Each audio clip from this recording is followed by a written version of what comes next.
So we have to eat good food. Now the meat, I'm going to mention something about meat because this is part of the secular world, is to turn people into meat consumers. Because meat is very profitable. And if you study the history of the Western people, their history is a history of literally destroying sheep people for cattle. You can read that. There's a book that I recommend for you to read called Beyond Beef by Jeremy Rifkin, which is a history of cattle. Now there is a hadith sahih that the Prophet said, لحم البقر داء وألبانها الشفاء. This is a sahih hadith. The meat of the cow is a disease, and the milk is a healing. Now we know that Ibrahim alayhi salam ate meat, and he brought meat. Bi'ajrin samin. He came with a good calf, and the meat is definitely, beef meat is permissible, but eating beef meat continuously brings on many diseases. This is absolutely confirmed in medical science. They have no doubt about the deleterious impact of particular beef meat, which has a great deal of fat, but it literally hardens the heart. Now there is a tradition from Sayyidina Ali saying, beware of much consumption of meat because it pulls rahmah out of the heart. And in one tradition said, yuqassi al-qalb, it makes the heart hard. Now it literally does that physically. It destroys the elasticity of the heart, and oxygen does not get to the heart. So there's an impact. Now there are only two hadiths in the Muwatta of Imam Malik dealing with meat. Both of them are warning people about meat. And we know there's a hadith in Sahih al-Bukhari, the Prophet praised meat, meat is sayyidul ta'am, all these things. But the Prophet, according to Imam al-Qurtubi, لم يعتمده ولم يبحث عنه إن وجده أكله. He did not take it as his staple diet, nor did he seek it out. When he found it, he ate it.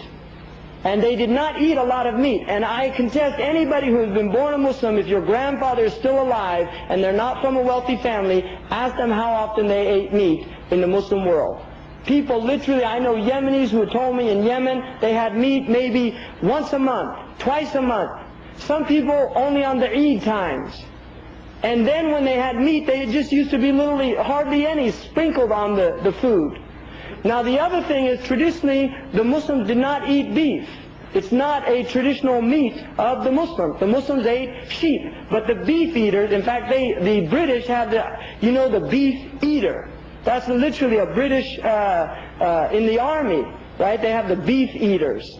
And literally these people force beef on people, longhorns. In America, they killed the buffalo to make way for the cows, for the cattle. Completely wiped out. Millions, over 25 million buffaloes were killed in order to destroy the economic basis of the Native American nations. But they also fought and opposed the sheep farmers, because sheep farmers are humble according to the tradition of the Prophet. The ones that follow sheep, they learn humility. This is a hadith. And that's why the Prophet said that there was never a prophet except that he looked after sheep. Now beef creates arrogance. People that literally raise beef can become arrogant. So this is an American thing, is beef, Texas beef, steaks, all these things. But read that book. The other thing, they fill it with massive hormones and steroids and all of these things. So you're not, it might be halal if it's sacrificed, but is it tayyib? And this is something you have to ask yourself. Halal and tayyiba. Eat halal and pure, tayyib. And that means pure in all of the aspects of it. And taba, one of the things of taba is to be good. Imam Malik says in the Muwatta that Umar said, إِيَّاكُمْ وَاللَّحَمْ فَإِنَّ لَهُ ضَرَاوَةً كَضَرَاوَةِ الْخَمْرِ. Beware of meat because it has an addiction like the addiction of wine. People get addicted to it, and then people don't thank Allah. Meat is something that when you eat it, it should be a blessing and a gift that you say, Alhamdulillah, and you teach your children that. But if they get used to it every day, Ibn al-Hajj says, don't give your children good food every day with like idam, what he called idam. Get them used to having food that's not always really tasty and all these things, so that they are thankful and grateful and appreciate what they have. This is tarbiyah of the Muslims. You can see this in our book. That's a book from the 5th century of Islam. So this is important. really, as food, of eating healthy food and raising our children on healthy food. And then the next thing that follows that is medicine, because there is a secularization of medicine as well. The medicine, you have the military-industrial complex, you also have the medical-industrial complex. Medicine is a massive industry, billions and billions of dollars. In the United States alone, over $500 billion a year. It's bigger than their war industry, you see. And they have massive conflicts of interest.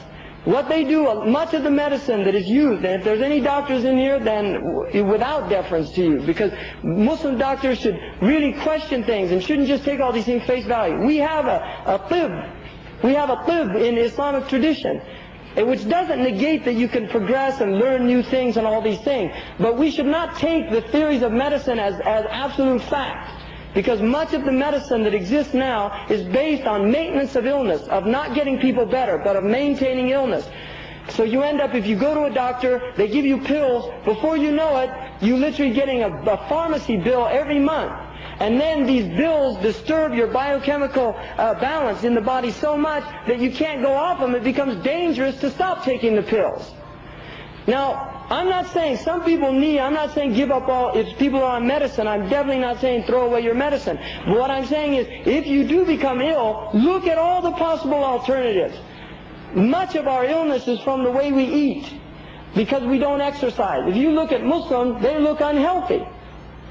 Seriously, they look unhealthy. The National Institute of Health in the United States, which is that's their icon, that's their major, it's like what they say, it's like Sahih al-Bukhari with us.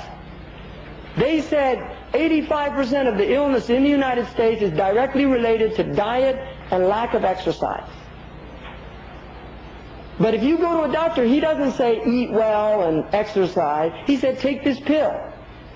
That's what he says. It's like a magic thing. You just take it and everything goes away.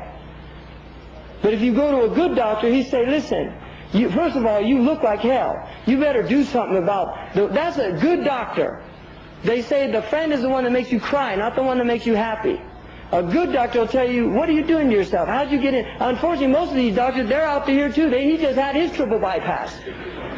Really, he just had his triple bypass. And the psychiatrist, he's seeing a psychiatrist down the road.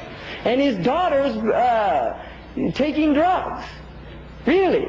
We have our own deen. Lakum dinukum waliya deen. So our deen is different, including our medicine, which doesn't mean we can't learn. I'm not saying throw out all of Western medicine. But what I'm saying is Muslims should not be so naive to think that these people have our good interests in mind. Because the same companies that make those drugs and write the textbooks for these doctors that are studying them are selling drugs that have been outlawed in the United States in Muslim countries. Give it to the brown people. Who cares? They get cancer 5 years from now. This is a fact. And you have to understand how ruthless these people are, because they don't care about you. The only person who care about you is your own self. alaikom. Save yourselves and save your families. And if we all took that ayat to heart, we wouldn't have any problems in the Muslim world. Anyway, just some thoughts to think about. But really, we're in a very desperate condition. The secularism has had a massive impact on the Muslims, and we have to get back to our world view. Really, we have to look and analyze the Quran and study it, and look what it considers knowledge, ilm. What it considers knowledge. Knowledge is not science. Science is this modern science, that's one branch of knowledge. And the Muslims are always saying, well, Islam's not against science. Yeah, but there are methodologies of science. There are philosophies of science that we are against.